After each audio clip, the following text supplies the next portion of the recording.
I am a Hindu, a mad Hindu.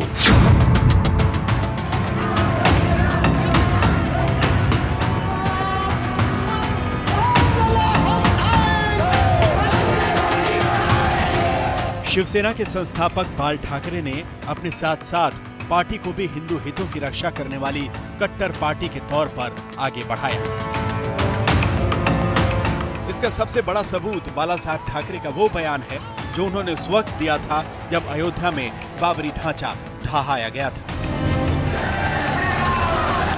जब VHP BJP के नेता, जिसमें यूपी के तत्कालीन मुख्यमंत्री कल्याण सिंह भी शामिल थे, वो बीजेपी सदस्यों के शामिल होने से इनकार कर दिया करते थे, तब बाल ठाकरे सीना ठोक कर कह रहे थे, हाँ, हमने ही तोड़ी बाबरी, हमने मिटाया कलंक।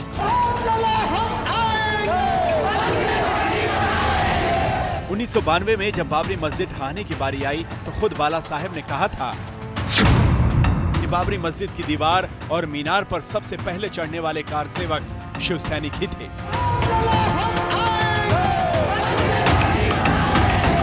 ऐसा कहा जाता है कि सबसे पहले शिव सैनिक ही उसके गुंबद पर सवार हुए और फिर उसके बाद बाकी कार सेवकों में जोश आ गया।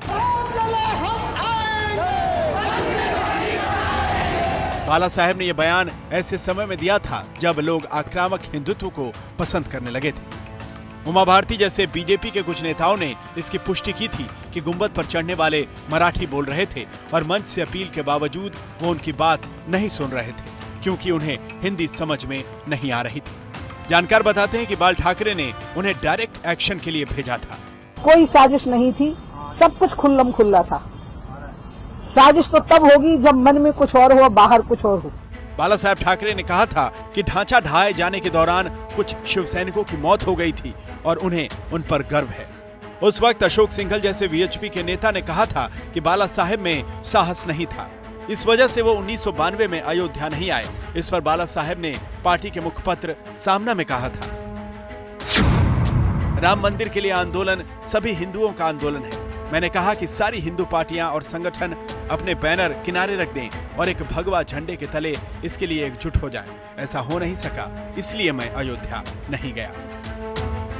दरअसल बाला साहब सीधी बात करते थे और शिव सैनिकों को भी सीधी कार्रवाई करना सिखाते थे। अगर आतंकवादी कश्मीर में अमरनाथ यात्रा को रोकते थे तो महाराष्ट्र में बाल ठाकरे ऐलान करते थे कि अगर अमरनाथ यात्रा रुकी तो हज यात्रा भी नहीं होगी।